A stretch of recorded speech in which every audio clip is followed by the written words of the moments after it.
Welcome to ఐకర్ news. నేను మీ పవన్ కృష్ణమూర్తి.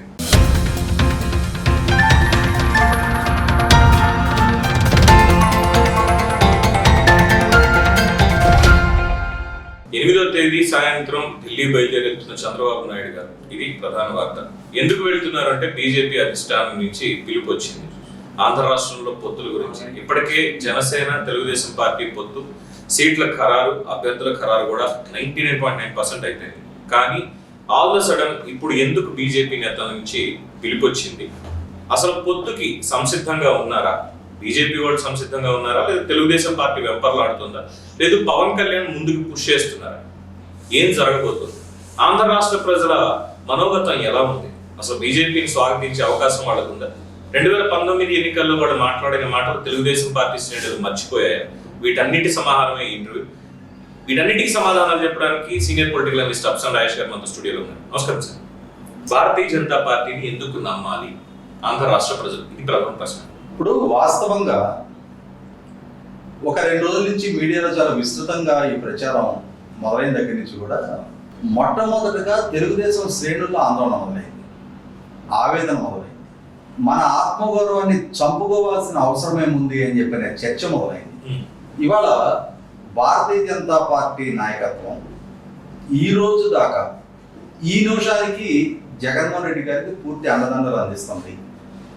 కేంద్ర ప్రభుత్వం చర్యలు తీసుకునే అధికారం ఉండి, వ్యవస్థలు వాళ్ళ చేతిలో ఉండి, రిసోర్సెస్ వాళ్ళ చేతిలో ఉండి, కట్టడి చేయగలిగే ఇన్ఫర్మేషన్ వాళ్ళ దగ్గర ఉన్నా కూడా జగన్మోహన్ రెడ్డి గారు చేసే ప్రతి తప్పుని ఉపేక్షిస్తూ వచ్చారు. ఆంధ్రప్రదేశ్ రాష్ట్రం పట్ల ఉదాసీనత ప్రదర్శిస్తూ వచ్చారు.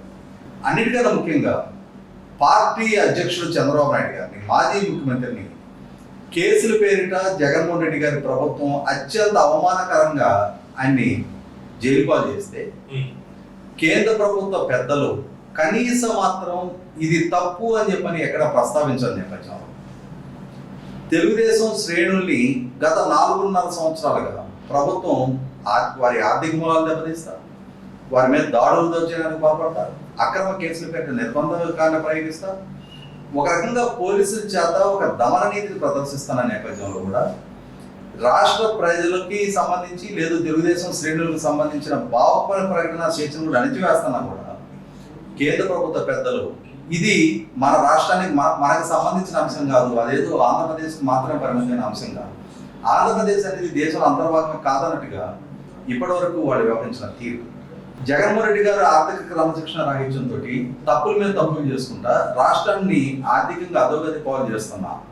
కార్డు స్వయంగా 4 లక్షల కోట్ల రూపాయలకి సంబంధించిన ట్రాన్సాక్షన్స్ రెగ్యులరైజ్ చేయాలి అని చెప్పని రిపోర్ట్ ఇచ్చినా కూడా కేంద్ర ఆర్థిక శాఖ కరోనా టైంలో 48,000 కోట్ల రూపాయలకు సంబంధించిన ట్రెజరీ బిల్స్ లేకుండా లావాదేవీలు జరిగినాయి అని చెప్పని రాష్ట్ర ప్రభుత్వాన్ని తాగేది పంపించినా కూడా కనీస మాత్రపు చర్యలు కేంద్ర ప్రభుత్వం వైపు నుంచి ఆంధ్రప్రదేశ్ రాష్ట్రం మీద తీసుకొని నేపథ్యం. అన్నిటికన్నా ముఖ్యంగా జగన్మోహన్ రెడ్డి గారి వ్యక్తిగత కేసులకు సంబంధించి ఆయన అధికారం మాటున కేసుల హాజరుకు కూడా అంటే సహకరించకుండా, కేసుల విచారణకు సహకరించకుండా సంవత్సరాల తరబడి 100 వాయిదాలు తీసుకుంటా ఆయన చట్టాన్ని ధిక్కరిస్తున్నా కూడా కేంద్ర పెద్దలు విచారణ సంస్థ ఈ రోజుకి కూడా ఉపేక్షిస్తూ వచ్చిన తీరు. వీటన్నిటి నేపథ్యంలో పాలకుడుగా జగన్మోహన్ రెడ్డి గారు రాష్ట్రానికి రాజధాని లేని పరిస్థితి సృష్టించడం, ఉపాధి అవకాశాలు పెంపొందించకుండా ఇవాళ వలసల మీద ఆధారపడాల్సిన పరిస్థితికి రాష్ట్రాన్ని దిగజార్చినా కూడా కేంద్ర పెద్దలు జగన్మోహన్ రెడ్డి గారిని కట్టడి చేయకపోవడం, కనీసం కట్టడి చేయాలని ఆలోచన కూడా చేయకపోవడం, ఇన్ఫాక్ట్ ఇంకా ఆయన అడిగినన్ని అప్పులు, పరిమితికి మించిన అప్పులు, ఎఫ్ఆర్బిఎం పరిధి దాటి అప్పులకి అనుమతులు ఇస్తూ ఒక రకమైన రాజ్యాంగ ఉల్లంఘనకు ఆయన పాల్పడుతున్నా కూడా బ్రోవరేజెస్ కార్పొరేషన్ ద్వారా నాన్ కన్వర్టబుల్ డిబెంచర్స్ ఇష్యూ చేసినా కూడా ప్రభుత్వ కన్సాలిడేటెడ్ ఫండ్కి రావాల్సిన ఆదాయాన్ని ఒక కార్పొరేషన్కి మళ్ళించి కంపెనీస్ యాక్ట్ ద్వారా ఏర్పడే కార్పొరేషన్కి ఆదాయ వనరులు చూపిస్తున్నా కూడా ఇది రాజ్యాంగ ఉల్లంఘన తెలిసినా కూడా కేంద్ర ప్రభుత్వ పెద్దలు మిన్నకుంటూ ఇవాళ ఆంధ్రప్రదేశ్ ప్రస్తుత స్థితిగతులకి జగన్మోహన్ రెడ్డి గారు అంతవరకు బాధ్యులు, కేంద్ర పెద్దలు కూడా అంతే బాధ్యులని భావంలో ఇవాళ తెలుగుదేశం శ్రేణులు ఉన్నాయి.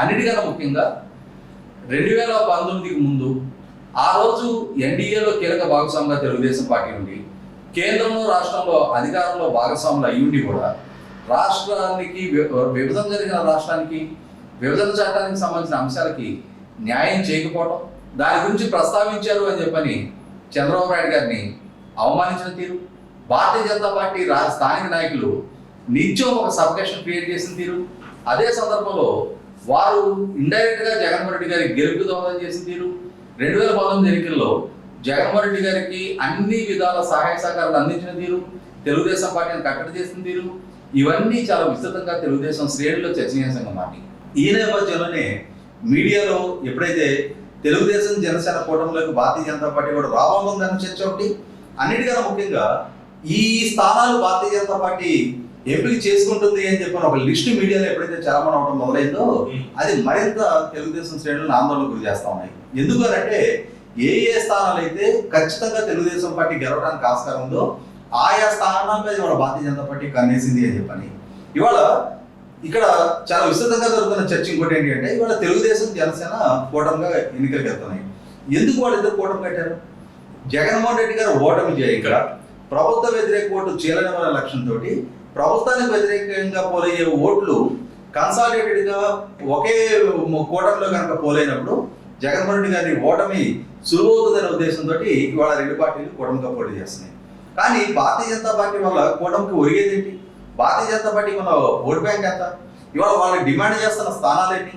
అసలు వాళ్ళకి ఇక్కడ కనీసం 100 కన్నా తక్కువ స్థాయిలో ఓట్ బ్యాంక్ ఉండి ఇవాళ వాళ్ళు అంతటి స్థాయిలో స్థానాన్ని డిమాండ్ చేస్తున్న తీరు చూస్తేనే 100% వాళ్ళు తెలుగుదేశం శ్రేణులు ఒక రకంగా చాలా అసంతృప్తితో ఉన్నారు. ఈ ఒక రకంగా అంటే నిన్నటి వరకు జగన్మోహన్ రెడ్డిని కాపాడుతూ వచ్చి ఈ రోజుకి జగన్మోహన్ రెడ్డి గారు చేస్తున్న తప్పుల్ని ఎత్తి చూపడానికి ప్రయత్నం చేయండి, కట్టడి చేయడానికి ప్రయత్నం చేయండి, కనీసం ఆయనకి ఒక సందర్భంలో సరే మీరు చేస్తుంది తప్పు అని చెప్పని హెచ్చరించడానికి ప్రయత్నం చేయండి. రాష్ట్ర రాజధాని లేని పరిస్థితులు సృష్టిస్తుంటే కూడా ఉపేక్షిస్తూ వచ్చిన కేంద్ర ప్రభుత్వంతో భారతీయ జనతా పార్టీ తోటి ఇప్పుడు తెలుగుదేశం పొత్తు పెట్టుకొని ప్రజలకు ఏం సమాధానం చెప్పాలి? గతంలో ఎందుకు విభేదించారని చెప్పాలి, ఇప్పుడు పొత్తు ఎందుకు పెట్టుకున్నారని చెప్పాలి. ఇవన్నీ కూడా తెలుగుదేశం శ్రేణుల్ని తొలిచేస్తున్న సమస్యలు. అన్నిటికన్నా ముఖ్యంగా అసలు తెలుగుదేశం పార్టీ ఆత్మగౌరవాన్ని చంపుకొని ఎందుకు భారతీయ జనతా పార్టీ తోటి అలయన్స్ పెట్టుకోవాలి? భారతీయ జనతా పార్టీ పెద్దలు తెలుగుదేశం పార్టీకి ఇచ్చిన గౌరవ మర్యాదలు ఏంటి? నాయకుడిగా చంద్రబాబు నాయుడు గారిని ఏ స్థాయిలో వారు ఆదరించారు, గౌరవించారు? ఒకనాడు తెలుగుదేశం పార్టీ వల్ల మాత్రమే భారతీయ జనతా పార్టీ కేంద్రంలో అధికారంలోకి రాగలిగింది. వాజ్పేయి గారి ప్రభుత్వ ఏర్పాటు సాధ్యపడింది అని అంటే అది తెలుగుదేశం వల్ల మాత్రమే సాధ్యపడింది.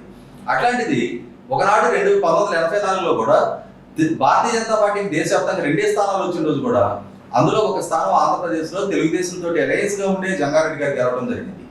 అటువంటి సుదీర్ఘ నేపథ్యం ఉండి ఎన్నో సందర్భాల్లో తెలుగుదేశం పార్టీ వల్ల అన్నదానాలు పొందిన భారతీయ జనతా పార్టీ నాయకత్వం ఈ రోజు వ్యవహరిస్తున్న తీరు, జగన్మోహన్ రెడ్డి గారిని కాపాడుతున్న తీరు, తెలుగుదేశం పార్టీ పట్ల వివక్ష ప్రదర్శిస్తున్న నేపథ్యంలో తెలుగుదేశం శ్రేణులు దీన్ని జీర్ణించుకోవడం కష్టంగా ఉంది, డైజెస్ట్ కావట్లేదు వాళ్ళకి. ఇటువంటి నేపథ్యంలో చంద్రబాబు నాయుడు గారికి కేంద్ర ప్రభుత్వ పెద్దల నుంచి భారతీయ జనతా పార్టీ అధినాయకత్వం నుంచి పిలుపుచ్చినట్టుగా మీడియాలో చలమవుతుంది. చంద్రబాబు నాయుడు గారు ఢిల్లీ పర్యటన చేస్తా ఉన్నారు. తెలుగుదేశం శ్రేణులు అనుకుంటుంది కూడా ఏంటంటే జగన్మోహన్ రెడ్డి గారి నుంచి దూరం జరుగుతున్న చాలా వర్గాలు ఇవాళ తెలుగుదేశానికి చేరువవుతున్నాయి. ఈ నేపథ్యంలో మైనార్టీలు ముఖ్యంగా 2019 ఎన్నికల్లో జగన్మోహన్ రెడ్డి గారి గెలుపులో చాలా కీలకంగా దోహదం చేశారు. అటువంటి వర్గాలు ఇవాళ జగన్మోహన్ రెడ్డి గారి నుంచి దూరం జరిగి తెలుగుదేశానికి చేరువవుతా ఉన్నాయి. ఇప్పుడు భారతీయ జనతా పార్టీతో పొత్తు పెట్టుకోవడం సాకుగా మళ్ళీ తిరిగి జగన్మోహన్ రెడ్డి గారి నుంచి దూరం జరిగిన వర్గాన్ని మళ్ళీ తిరిగి జగన్మోహన్ రెడ్డి గారికి చేరువ చేసినట్టు అవుతుందా అని చెప్పిన ఆందోళనలో ఉన్నారు. జగన్మోహన్ రెడ్డి గారికి బలం పెంచినట్టు అవుతుందా అని చెప్పిన ఆందోళనలో ఉన్నారు. అదే సందర్భంలో కూటమిని బలహీనపరుచుకున్నట్టు అవుతుందా అనే ఆందోళనలో ఉన్నారు. భారతీయ జనతా పార్టీ వల్ల ఓట్ బ్యాంక్ పెరిగే సంగతి ఏమో తెలియదు, కానీ రేపు రోజున కూటమికి నష్టం జరిగే పరిస్థితులు పరిణామాలు ఎదుర్కోవాల్సి వస్తాయని చెప్పిన ఆందోళనలో ఉన్నారు. ఇటువంటి నేపథ్యంలో చంద్రబాబు నాయుడు గారు వారికి ఉన్న అనుభవం, వారికి ఉన్న పరిజ్ఞాన నేపథ్యంలో మోడీ ఒకవేళ అమిత్ షా గారిని కలిసిన అమిత్ షా గారు ఎటువంటి గొంతం కోరికలు ప్రపోజల్స్ పెట్టినా కూడా ఇక్కడ ఉన్న లిమిటేషన్స్ గురించి వారికి వివరించి చెప్పి అవసరమైతే ఎన్నికల తర్వాత మీరు సింగిల్ లార్జెస్ట్ పార్టీగా అవతరించిన పక్షంలో మాకు గణనీయమైన సంఖ్యలో స్థానాలు దక్కిన పక్షంలో మా మద్దతు అవసరమైన సందర్భంలో మీకు ఇస్తాను తప్ప ఎన్నికలకు ముందు అలయన్స్ అనేది మీకు మాకు ఇద్దరికి కూడా శ్రేయస్కరం కాదు అనే అంశాన్ని వారికి విమర్శి చెప్పి ఎవరికి వాళ్ళుగా ఎన్నికలను ఎదుర్కోవడానికి సిద్ధపడితేనే అది అంతిమంగా తెలుగుదేశం కూటమికి మేలు చేస్తారు తప్ప కాదు భారతీయ జనతా పార్టీ తోటి అలయన్స్ ద్వారానే ఎన్నికలకు వెళ్లాల్సిన పరిస్థితి అంటే 100% అది ఎంతో కొంత స్థాయిలో తెలుగుదేశం ప్రయోజనాన్ని దెబ్బతీసే దిశగా ఉంటుంది తప్ప తెలుగుదేశానికి ఏ స్థాయిలో కూడా ఒప్పించే అవకాశం లేదు. ఈ అంశాన్ని రిలీజ్ అయ్యి ఆ దిశగా చర్చలు నడుస్తాయని చెప్పని సగటు ఆంధ్రుడుగా, ముఖ్యంగా తెలుగువారి ఆత్మగౌరవాన్ని ఏ స్థాయిలో కూడా పరిగణలోకి తీసుకొని భారతీయ జనతా పార్టీ నాయకత్వం ఇవాళ ఎన్ని సందర్భాల్లో జగన్మోహన్ రెడ్డి గారు ఎన్ని రకాల ఇబ్బందికరమైన పరిస్థితులు సృష్టించినా కూడా ఆంధ్రప్రదేశ్ రాష్ట్రము, ఆంధ్రప్రదేశ్ సంబంధించిన 5 కోట్ల మంది ప్రజలు కూడా భారతదేశంలో అంతర్భాగమే అని చెప్పని మనస్ఫూర్తిగా గుర్తించని కేంద్ర ప్రభుత్వం, భారతీయ జనతా పార్టీ నాయకత్వం ఇవాళ ఎన్నికలు సమీపిస్తున్న సందర్భంగా తెలుగుదేశం ద్వారా మళ్ళీ తిరిగి ఆంధ్రప్రదేశ్ రాష్ట్రంలోకి ఎంటర్ అయ్యే ప్రయత్నం చేసే ప్రయత్నం చూస్తే అది తెలుగుదేశానికి ఏ స్థాయిలో ప్రయోజనం చేకూర్చుదో తెలియదు. కానీ ఒకటైతే వాస్తవం, జగన్మోహన్ రెడ్డి గారికి అయితే అంతిమంగా ప్రయోజనం చేకూర్చడం ఖాయం.